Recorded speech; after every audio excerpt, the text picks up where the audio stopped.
Well, hi everyone, and welcome to this week's edition of Feeling Smarter, our first for 2025. And as always, I'm joined by my co-host, Tim Miller. Happy New Year, Tim. Happy New Year to you too, Aaron. How are you doing? Not too bad, thank you. Well, it's fair to say that we've been somewhat busy over this Christmas period. There's been plenty of things continuing to move in the SMSF space, but for our first session this year, I thought it was an opportune time to take a look at what's in store for the SMSF sector in 2025. We finished our Feeling Smarter videos last year reflecting on 2024. So I guess, Tim, as I said, it's about looking forward, not necessarily crystal balling, but probably more to the point, understanding what we have seen finalised, and as we move into this year ahead, what practitioners should ultimately be looking out for. Yeah, so I think the obvious first one, which is front of mind for both of us, is clearly the legacy pension regulations and the commutability of these the various legacy pensions, however many of them exist within the SMSF space. So that clearly has probably some short-term ramifications on it, and with that, a number of people would also be identifying whether they want to maintain any existing reserves sitting in the funds. Now that's sort of, again, one of those issues where, unlike the legacy pensions, which are linked to 5 years, the reserve changes are in place indefinitely as far as allocating against a non-concessional cap versus concessional cap. So, people will look to what that means, and it might still take a number of years for people to allocate all monies out of the reserve, subject to the size of the reserve and what its original purpose was. So, I think we'll see a little bit in that space.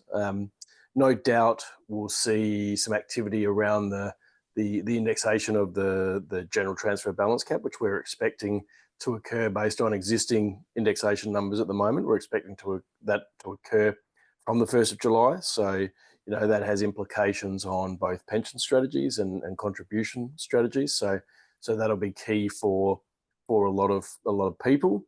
And then I guess what I expect to see from some of that 2024 activity is perhaps a little bit more from the regulator in regards to our final pension ruling, and where that sits from an administrative point of view more than anything else, and how we're to administer certain shortfall issues with regards to account-based pensions, but also then, hopefully the finalisation of both the contributions ruling and the NALI ruling to have final certainty that those rulings are it, and we can then work out what that means and what we have to change with regards to how we act and react to situations that occur in self-managed funds.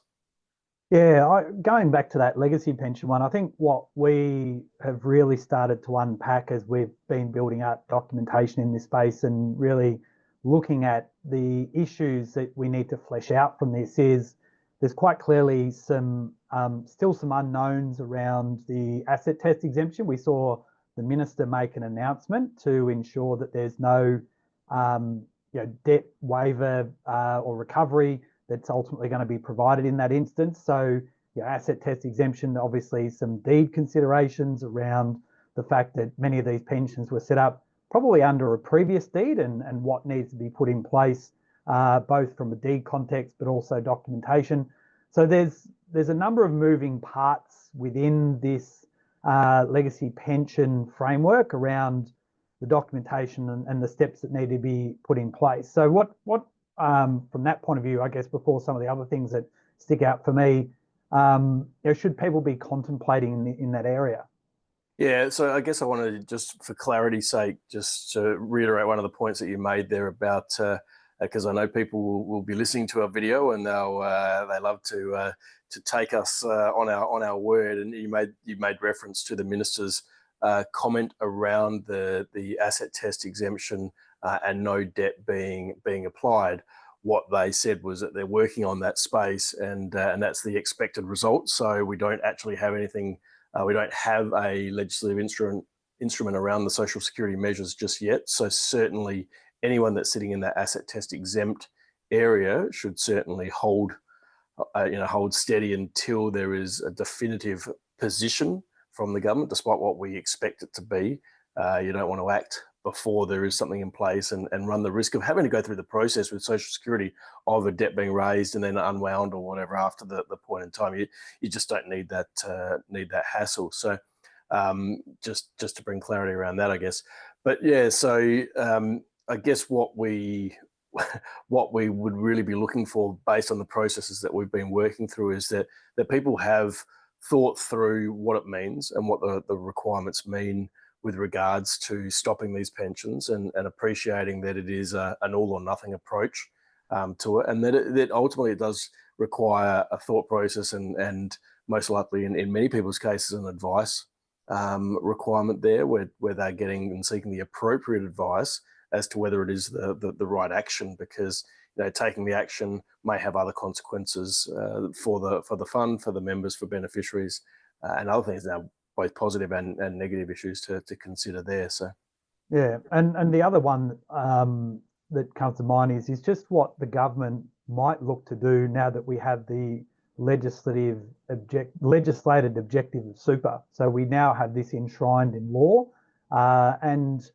quite clearly, I think we'll see the Labor Party use this in the lead up to the election, which we know is going to be somewhere between March and May. We don't know yet.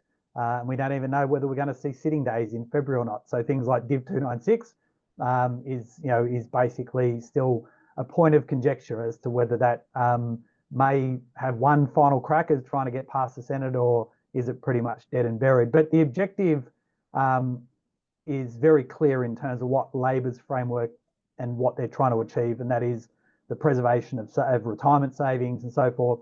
But that looks very different to what the Labor, with the coalition, I should say, looking to do. In particular, they've made it very clear around the ability to use a level of superannuation, $50,000 for home ownership. And I have seen recently that they've announced that would include the opportunity for a female that has been separated to actually make themselves available as well. But there are a range of things when we look at that definition that the government could look to target. Is there anything that comes to your mind when we think about the enshrining of that objective as to what the Labor Party and or a government moving forward post the election might look to achieve through the enshrining of that superannuation objective?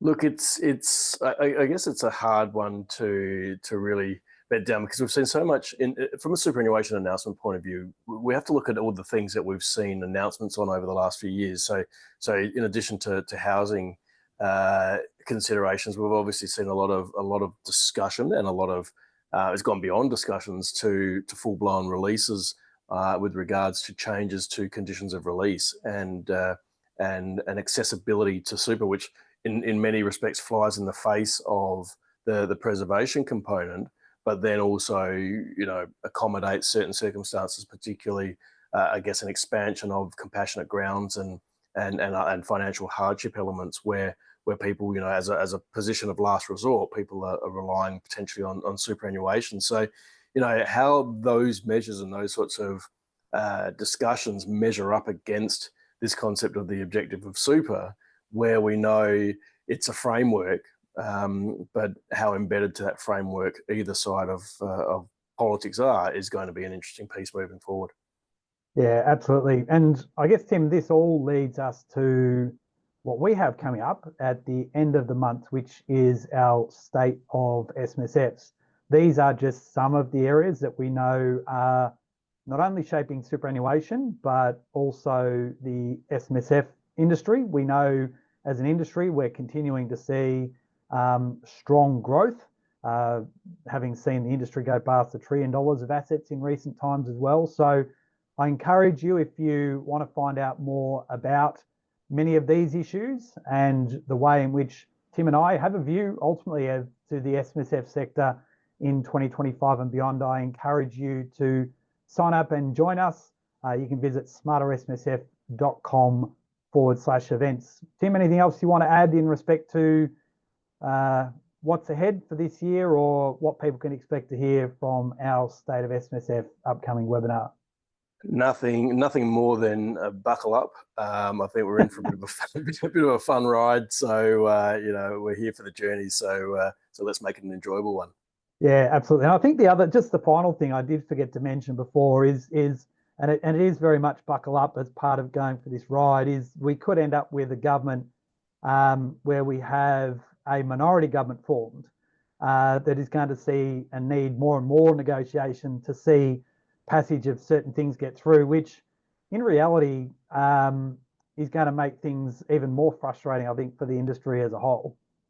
Well, I'd assume so, and I suspect it means that Pete Burgess might need to buy himself a house in Canberra and just find a second home in the halls of Parliament. Yeah, absolutely. Well, thank you once again for joining me this week's edition of Feeling Smarter. Always a pleasure. I look forward to catching up next week. Will do. Thanks, everyone. Bye for now. Bye-bye.